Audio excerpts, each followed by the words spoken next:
நமஸ்காரம். உங்கள் அன்பிற்கும் அபிமானத்திற்கும் ஒரு வித்யாபுத்திரன் டி.ஆர். ராஜா குளத்தூன்று பேசுகிறேன். ஸ்ரீமாத்திரை நமக. இது என்னுடைய 1473வது வீடியோ. இந்த வீடியோவில் என்ன பார்க்க போகிறோன்னா, நம்ம உலக வரைபடம், வேர்ல்டு மேப்பு. ஒரு போன வாரத்தில் இது நான் அமேசானில் ஆர்டர் பண்ணி வர விஷயம். என் பொண்ணு கூட திட்டினா, வேலை இல்லை, நின்று ஸ்கூல் போறியா, எதுக்கு இது மாதிரிலாம் பண்ணுற நீ, what way it will be useful to யூனா.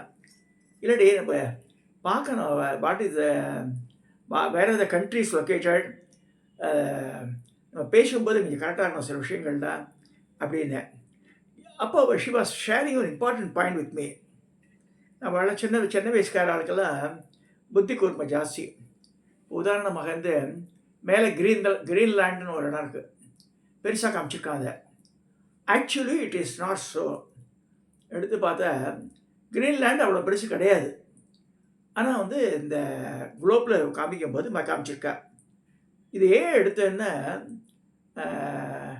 When I was a teacher, நான் சொல்கிறது 1975 to 1980, அப்போ வந்து ஸ்கூல் எக்ஸிபிஷன் நடக்கும்.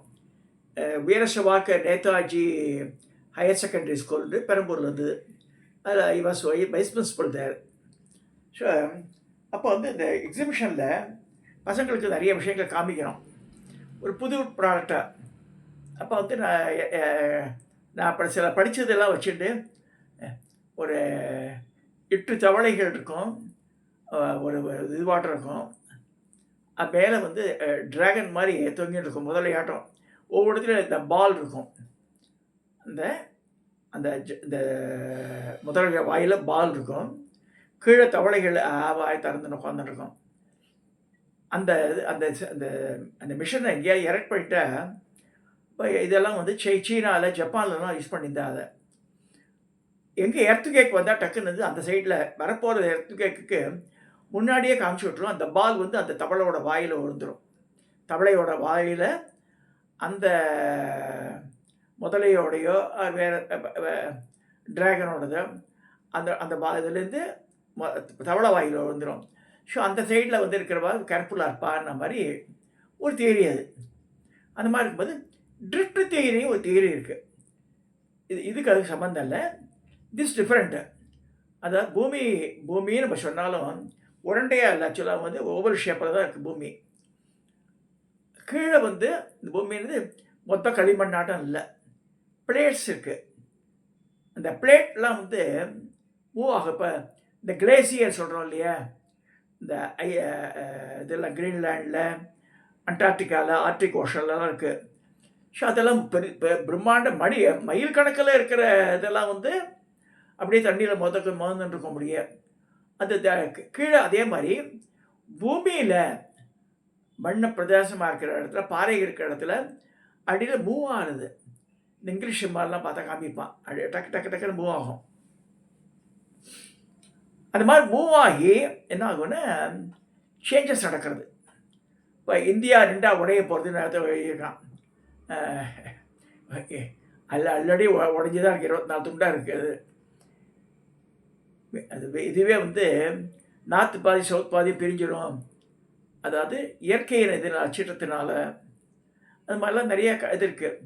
ஒரிஜினலாக பார்த்தா ஒன்று தெரிஞ்சுக்கணும், இந்த கண்டங்கள் 7 தான். அது முதலே பிடிச்சி ஆதி காலத்துலேருந்தே புராண காலத்துலேயே சொல்லும்போது நிறைய கண்டங்கள்லாம் சொல்லவா 7 கண்டங்கள் தான் சொல்லியிருக்கு. இப்போ மேஜராக பார்த்தா 7 கண்டங்கள் தான் இருக்குது, அதையும் தெரிஞ்சுக்கணும் நம்ம. இப்போ இதை பாருங்கள், இது வந்து இந்த குளோபில் பார்க்குறது வந்து வேர் இட் இஸ் லொக்கேட்டட் நம்ம பார்க்குறோம். ஆப்பிரிக்கா இங்கே இருக்குது, அமெரிக்கா இங்கே இருக்குது, இந்தியா இங்கே இருக்குது. So what is the distance between each place ஓரளவுக்கு ஒரு குத்து மதிப்பாக தெரிஞ்சுக்கணும்.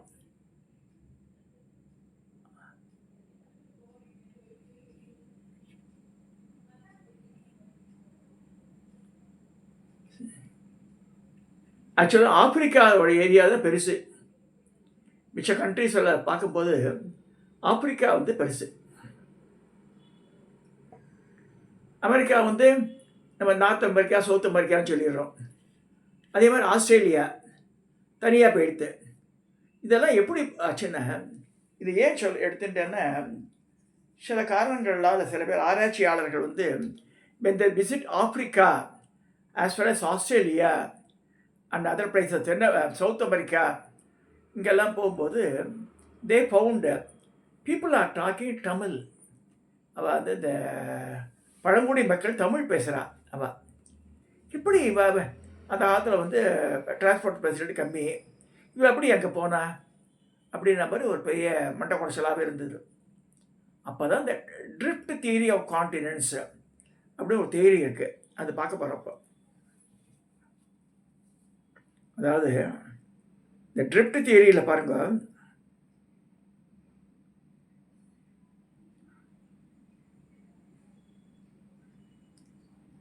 அட்லாண்டிக் ஓஷனில் அமெரிக்கா, நார்த் அமெரிக்கா, சவுத் அமெரிக்காவோட ஆப்பிரிக்கா இணையிற மாதிரி இருக்கும் பாருங்கள்.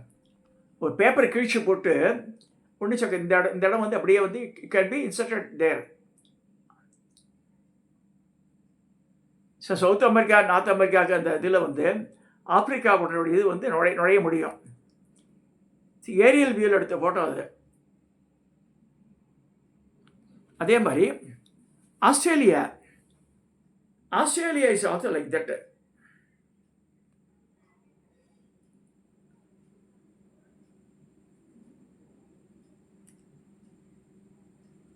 இவன் வந்து 130 மில்லியன்ஸ் முன்னாடி இருக்குன்னு போட்டிருக்கான்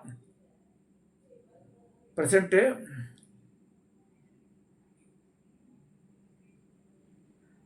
அதாவது லௌராஷியா and Gondwana, Triassic 200 million years ago இது காமிச்சிருக்கான். ப்ரெசன்ட்லி எப்படி இருக்குன்னு காமிக்கிறான். மெர்ஜ் ஆகிடுது ரெண்டும். இந்த ட்ரிஃப்ட் தியரியில் இந்த பிளேஸ் மூவ் ஆகுதுன்னு சொன்னேன் இல்லையா, அந்த மாதிரி இந்தியாவோடு சேர்ந்திருந்த சில பகுதிகள். அதே மாதிரி பாருங்கள், இந்த ஆஸ்திரேலியா பாருங்கள், Australia can be attach to this place. இந்த இந்தியா ஆப்பிரிக்காவுக்கு நடுவில் கொண்டுடலாம்.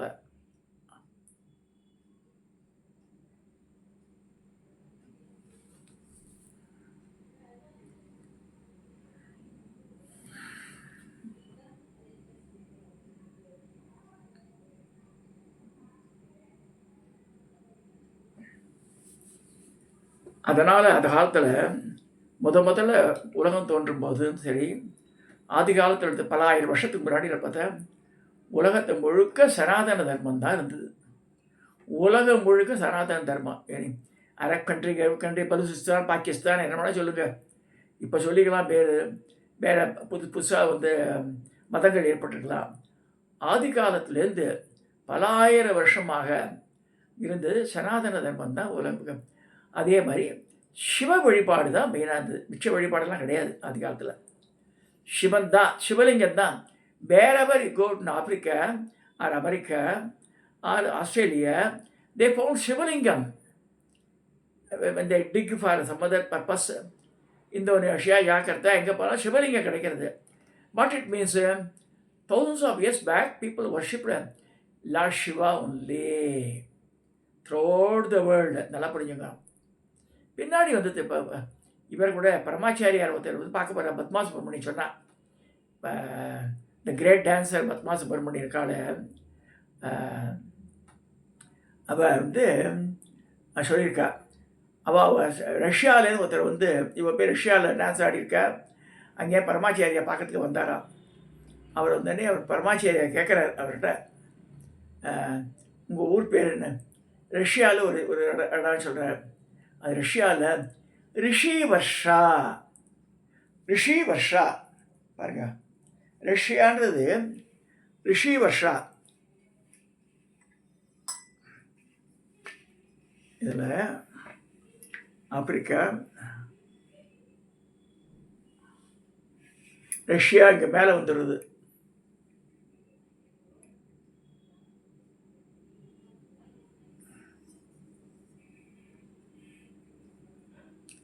இந்தியா இங்கே இருக்குது. இந்தியா மேலே வந்து சைனா வந்துடுது. அதுக்கு மேலே ரஷ்யா வருது.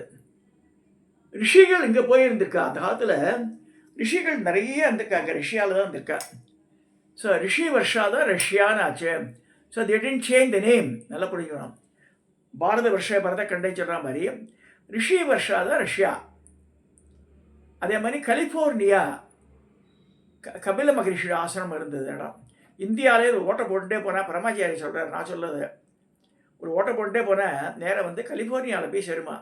இந்த பகீரத அழிச்சும் போகிறான் இல்லையா, பாதாள லோகத்துக்கு கங்கையை 60,000 சகரபுத்திராளுக்கு மேலே கரையேற்றுறான். எப்படா பண்ணான்னா அங்கே அழிச்சும் போகிறான். அங்கே தான் கபில மகரிஷி தபஸ் பண்ணிட்டு இருக்கார். மகாவிஷ்ணுவோட அவதாரம் அவர். இந்த இவரோட குதிரை சகர ராஜாவுடைய குதிரை அங்கே இருக்குன்னு வளர்த்தோடனே இவர் தான் அடுத்து ராஜரி அவள்லாம் சக்கரபுத்திரர்கள் அவர் மேலே பாயும் போது அவர் ஹூன்றார். அவ்வளோதான், சாம்பல் ஆயிரம் 60,000 பேரும். ஸோ அந்த சாம்பல் அப்படியே இருந்து திலீபன் பல பேர் ட்ரை பண்ணுறா கங்கையை கொண்டுறதுக்கு. யார் வெரிபடி ஃபெயில்ஸு. பகீரத பிரயத்தனம் பேர். பகீரத பிரயத்தனம் கஷ்டப்பட்டு இப்படி இது பண்ணி கங்கை ஒத்துக்கிறா. அப்புறம் பரமேஸ்வரோட தபஸ் பண்ணு, அபராதம் அதை தாங்க முடியும், நான் பூமிக்கு வந்தான்னு சொல்லி பரமேஸ்வரத்துக்கு தபஸ் பண்ணி அவர் முடியில் வந்து இறங்குறா. அப்புறம் வந்து அவர் முடியில் போட்டுன்றார். திருப்பியும் அவரை ரெக்வஸ்ட் பண்ண உடனே ஒரு பிடியை எடுத்து விடுறார். அதை அழிச்சுன்னு போகிறான். அப்போ ஜான்பின்னு சொல்லிட்டு, ஜான்பின்னு கங்கைக்கு ஒரு பேர் இருக்கு. அவர் வந்து எல்லா தண்ணியும் குடிச்சிடுறார். இப்போ காது வழியாக விடுறார். மலாயி கஷ்டப்பட்டு அந்த பாதாள லோகத்தை அழிச்சு போய் கலிஃபோர்னியா தான் கபில மகரிஷி ஆசிரமம். அங்கே இப்பயும் ஹார்ஸ் ஐலாண்ட் ஒரு ஐலாண்ட் இருக்குது, ஆஷ் ஐலாண்ட் ஒரு ஐலாண்ட் இருக்குது. ஆஷ்னா சாம்பல். சகரபுத்திரா அதனால் 60,000 பேர் சாம்பலான இடம் அது. இந்த குதிரை கட்டி இந்திரன் வந்து பண்ண வேலை அது. குதிரை கட்டி வச்ச இடம் வந்து ஹார்ஸ் ஐலாண்டு.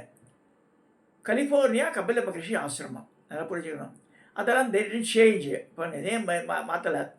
ரஷ்யா அப்படியே இருக்குது, கலிஃபோர்னியா அப்படியே இருக்குது. So Ash Island, Horse Island இருக்குது. ஸோ உலகத்தில் நம்ம தெரிஞ்சுக்கணும். அதாவது இந்தியாவில் வந்து இவ்வளோ உதயநிதியெல்லாம் பேசுகிறானே, ஷனாத தர்மத்தை ஒழிக்கணும், எவனும் ஒழிக்க முடியாததை. அப்படிலாம் நினச்சா வந்து அவள் ஒழிக்க விடுவா. நோ படிக்க. ஏன்னா இதில் வந்து பிடிக்கல. இந்த ராஜான்னு ஒருத்தனம் டிஎம்காடு அவன் பேசினான், ஒரு அரை அடி சிலை இருக்கிற வரைக்கும் நம்ம வந்து சாதனத்தை ஒழிக்க முடியாதுன்னு போட்டுருந்தோம் ஒரு தடவை. நிறையா எத்தனை கோவில், ஆயிரக்கணக்கான கோவில் நம்ம தமிழ்நாட்டில் எடுத்தாலே கிட்டத்தட்ட 35,000 கோவில் கிட்டத்தட்ட மேலே இருக்குது, அறநிலையத்தில் கீழே இருக்குன்ற. சிலது பூஜை இல்லாமல் இருக்கலாம், சிலது 6 கால பூஜை நடக்கிறது இருக்குது, 3 கால பூஜை நடக்கிறது இருக்குது, 2 காலம் இருக்குது, ஒரு காலமும் இருக்குது. ஸோ பூஜை நடக்கிறது த்ரூஅவுட் தமிழ்நாடு. அதே மாதிரி ஒவ்வொரு ஸ்டேட்லேயும் நடக்கிறது. சரி, நார்த் இந்தியாவில் முஸ்லீம்கள் படையெடுப்பினால எல்லாம் அழிச்சிட்டா தவிர பக்தியை அழிக்க முடியாது. எல்லாம் படிக்க பில்டிங்கை தான் உடைக்கலாம். அவன் திரும்பி பில்டிங் கட்டிகிட்டு போகிறான். இப்போ ராமர் கோவில் 500 வருஷம் கழிச்சு ராமர் கோவில் வந்துள்ளிய. அதே மாதிரி சோமநாத், ராணி அகல்யாபாய் பெரிய புண்ணியாத்மா, இத்தனை கோவிலை இது பண்ணியிருக்கா. அவன் புனருத்தாரம் பண்ணியிருக்கா. எஸ்பெஷலி ஜோதிர்லிங்கங்கள்லாம் அவளால் தான் வந்து இதாச்சு. நான் இவ்வளவோ ஏன் சொல்கிறேன்னா, இந்த ட்ரிஃப்ட் தியரி ஆஃப் காண்டினென்ட்ஸ் எல்லாம் கொஞ்சமாக நகர்ந்துடுறது. ஸோ அப்போ வந்து தமிழியன்ஸ் எங்கெங்கெல்லாம் வாழ்ந்தாலும் அப்படியே அந்த ஊரில் இப்போ to be frank, when I joined TAFE in 1980, somebody told me இந்த ஆஃபீஸர், உங்களை பாம்பேக்கு ட்ரான்ஸ்ஃபர் பண்ண போகிறேன், எனக்கு அழுகையே உதுத்து, மெட்ராஸ் விட்டு போக மாட்டேன் சரின்னு சொல்லி this was represent higher ups. அப்புறமா இல்லை உங்களை டிஸ்டர்ப் பண்ணலான்ட்டேன். நான் எதுக்கு சொல்ல வரேன்னா, இந்தியாவுக்குள்ளே இருக்கிற ஒரு இடத்துக்கே வந்து ஷிப் பண்ணுறதுக்கு கஷ்டப்படுற மனதுக்கு. சரி, ஜஸ்ட் இமேஜின் அந்த காலத்தில் கம்யூனிகேஷன் கிடையாது, டிரான்ஸ்போர்ட்டேஷன் கிடையாது. அப்புறம் கிராமத்தில் இருக்கலாம் ஷிப் அந்த கிராமத்திலேயே தான் இருப்பாள். அப்போ அவளுக்கு தெரிஞ்ச உழவு தொழிலும் வேறு கூட முடைகிறது, இது பண்ணுறது, வீடு கட்டுறது, இந்த மாதிரி தச்சு தொழில், இந்த தொழில், கொயவர், நெசவாளர், இந்த மாதிரிலாம் இருந்திருக்கா. ஸோ அங்கேயே தங்கிட்டா அவள். ஸோ அந்த ட்ரிஃப்ட் தியரி பற்றி அவளுக்கு தெரியாது. ஆனால் காலப்போக்கில் கொஞ்சமாக நகர்ந்து போயிடுது. பூமியினுடைய பிளேட்ஸ் நகரும்போது அதனால் பழங்குடி மக்கள் ஒவ்வொரு காண்டினென்ட்லையும் இருக்கிறவெல்லாம் வந்து தமிழ் பேசுகிறான்னா இப்படி தான் பேசுகிறேன். இது ஒரு ஆராய்ச்சி கட்டுரையாக படிச்சிருக்கேன் நான். இதெல்லாம் எதுக்கு சொல்ல வரேன்னா, பீப்புள் ஷுட் நோ இந்த சனாதன தர்மம்ன்றது உலகம் முழுக்க பரவி இருந்தது. பின்னாடி தாங்க கிறிஸ்டியானிட்டிலாம் வந்து 2500 வருஷம் 2000 வருஷம் தான் ஆயிருக்கு. அதுக்கு முன்னாடி இஸ்லாம் வந்திருக்கலாம், அவ்வளோதான். பட் சனாதன தர்மம்ன்றது தர்மோ தர்மோ சொல்லியிருக்காங்க. நம்ம தர்மத்தை காப்பாற்றினா தர்மம் நம்மளை காப்பாற்றும்னு சொல்லியிருக்கு. ஸோ அந்த தர்மம் தான் சனாதன தர்மம். சனாதனம்னு அதான் தர்மத்தின் படி நடக்கணும் நம்ம. அதில் இப்போ நம்ம சிஎம் விஜய் கூட வந்து ரொம்ப இதுவாக நல்லாவே பண்ணுறாரு அந்த சப்ஜெக்டை. ஸோ இஸ் நாட் சி இந்த கேஸ்ட் கிரேடு எல்லாம் பார்க்கல. அவர் ஜனங்களுக்கு நல்லது பண்ணணுன்ற எண்ணத்தோடு இருக்குது. ஸோ அதை வந்து அது காப்பாற்றும், அந்த எண்ணமே காப்பாற்றும் அவளை. என்ன இவா சொல்லலாம் ஒவ்வொருத்தரும் அதில் கவுந்துரு இதுவும் எதுவும் கவராது. ஏன்னா இந்த பிரபஞ்ச சக்தி வந்து இஸ் வாட்சிங் வாட்ஸ் ஹேப்பனிங். ஸோ அவனுக்கு உதவி செய்யணும்னு தோன்றுறது. அப்போ வந்து அது தட் வில் ப்ரொடெக்ட், அந்த தர்மமே அவளை ப்ரொடெக்ட் பண்ணிடும். சரி, நிறைய ஏழை எளியவர்களுக்கெல்லாம் பண்ணியிருக்கான். Before coming chief minister post பார்த்துக்கு முன்னாடியும் நிறைய பண்ணியிருக்கான். குழந்தைகளுக்கெல்லாம் நிறைய இந்த ரேங்க் ஹோல்டர்ஸ்க்கெல்லாம் நிறைய அவார்டெல்லாம் கொடுத்து பண்ணியிருக்கான். 2-3 தடவை ரொம்ப பண்ணியிருக்கான் அந்த மாதிரி. இதெல்லாம் எதுக்கு சொல்ல வரேன்னா, இந்த சனாதன தர்மம்ன்றது உலகம் முழுக்க பரவி இருந்து இப்போ காலத்தில் இப்போ வந்து இட் டேக்ஸ் டிஃப்ரெண்ட் ஷேப்ஸ். அவ்வளோதான். As a common man and an ordinary person பெரிய இதெல்லாம் வேண்டாம். நம்ம தர்மத்தின்படி அப்பா அம்மா பார்த்துட்டு நம்ம வந்து லஞ்சம் கிஞ்சம் வாங்காமல் இருந்துட்டு நல்லபடியாக இருந்துட்டாலே வந்து தட் அந்த தெய்வ சக்தியை ப்ரொடெக்ட் பண்ணுறது நம்மளை. இது நிறைய நானே பார்த்துருக்கேன். ஆஃபீஸில் கூட அது மாதிரி இருந்தவாள்லாம் வந்து கஷ்டப்படுற மாதிரி நமக்கு தோணும் பார்க்குறதுக்கு. பட் என்னோடய சகாக்களே இருக்கா, நல்லா இருக்கா இப்போல்லாம். அவள்லாம் ஏபி நாராயணத்தை மேடவாக்கத்தில் இருக்கா அந்த பையன். அவள் பொண்ணு பிள்ளை 2 பேர் கல்யாணம் எடுத்து பேர குழந்தைகளோடு இருக்கா. அவன் வந்து ரொம்ப வெரி டிசிப்ளின் பாய். ஆஃபீஸ் ஒர்க் பண்ணும்போது அனாவசியம் அதுக்கெல்லாம் பண்ண மாட்டான், ரொம்ப எதுக்கும் ஆசைப்பட மாட்டான். பட் வந்து காட் இஸ் கிரேட்டு. அவன் தனியாக இங்கே ஃப்ளாட் ஒன்று வாங்கினான். தன்னோட சொற்ப சம்பளத்தை, ரொம்ப பெரிய சம்பளம்லாம் கிடையாது அவளுக்கெல்லாம். பட் நல்ல மரியாதையான ரிட்டையர்மெண்ட்டு, குழந்தைகள் நல்லபடியாக செட்டில் ஆகிட்டா. அதுதான். ஸோ இந்த இந்த செயலுக்கெல்லாம் ஒரு பலன் உண்டு. அதுக்கு நான் பார்த்துட்டேன். அதை ஊரை அடித்து ஒலையில் போடுறதுன்றது அந்த மாதிரி பண்ணுறவா இப்படி போய் அழிஞ்சா சீரழிஞ்சு போயிடுது குடும்பங்கள்லாம். So that it's off shows God is greater. அதை பார்க்குறது சக்தி, பிரபஞ்ச சக்தியை பார்க்குறது. நான் அதான் நினச்சிப்பேன். பெரிய பெங்களாங்களும் சாதாரண ஓட்டு வீடு, திண்ணை வீடு, 3 வேளை போஜனம், காத்தால பழைய சாப்பிட்டோட பரவாயில்ல. ஆனால் வந்து நிம்மதியான ஆரோக்கியமான வாழ்க்கை தான் வேணும்னு படிப்பேன். ஆரோக்கியம் இருக்கணும் மனுஷாளுக்கு. கோபால வள்ளிதாசரோட அழகாக சொல்லுவார் நிறைய. சரி, பக்தி இருக்கணும், ஆரோக்கியம் இருக்கணும். உடம்பு ஆரோக்கியம் இருந்தால் தான் கேதார்நாத், புக்திநாத், பத்ரிநாத் போக முடியும். நம்ம ஆரோக்கியமே எல்லாம் டெங்கடங்க ஆடி இருந்தானே அது ஒன்றும் எங்கேயுமே போக முடியாது. இப்போ எனக்கு ஒரு கால் ஆப்ரேஷன் எடுத்து நான் ஆரோக்கியத்தை சரியாக கவனிச்சிக்கவே இல்லை. அந்த சின்ன ஒரு ஒன்றுக்கு தினம் ட்ரெஸ் பண்ண வேண்டியிருக்கு. நான் I have to spend a lot on that.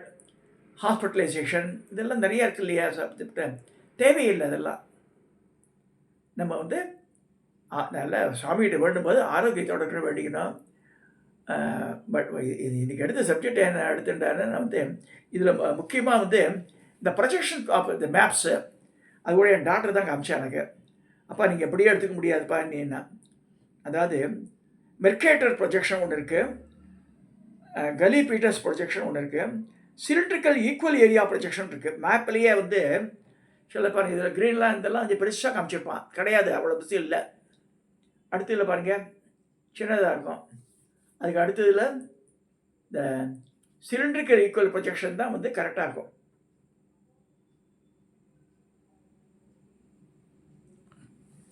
So we should have some knowledge of the world map, where are the countries located, how it has happened. இந்த ட்ரிப்ட் தியரியில் வந்து இந்த பிளேட்ஸ்லாம் நகரும்போது பூமியை நகர்ந்து போய்டுறது. ஸோ அந்த காலத்தில் அப்போ அப்படியே செட்டில் ஆகினா கிராமத்தில் இருந்தப்போ அங்கங்கே இருந்து அதெல்லாம் பழங்குடி மக்கள் எல்லாம் ஆப்பிரிக்காவில் இருக்கா, அமெரிக்காவில் இருக்கா, தென் அமெரிக்காவில் இருக்கா, ஆஸ்திரேலியாவில் இருக்க தமிழ் பேசுகிறவா நல்லா புரிஞ்சுங்க. இதுதான் ரீசன் அப்படின்னு சொல்லப்படுறது. சனாதன தர்மம் தான் உலகம் முழுக்க வியாபிச்சிருந்துருக்கு அந்த காலத்தில். மெயின் வந்து சிவ வழிபாடு தான் இருந்திருக்கு மெயினாக. நீ சொல்லி இந்த பதிவை நான் நிறைவு செய்கிறேன். நமஸ்காரம். கொஞ்சம் சப்ஸ்கிரைப் பண்ணுங்க, ஷேர் பண்ணுங்க, லைக் பண்ணுங்க.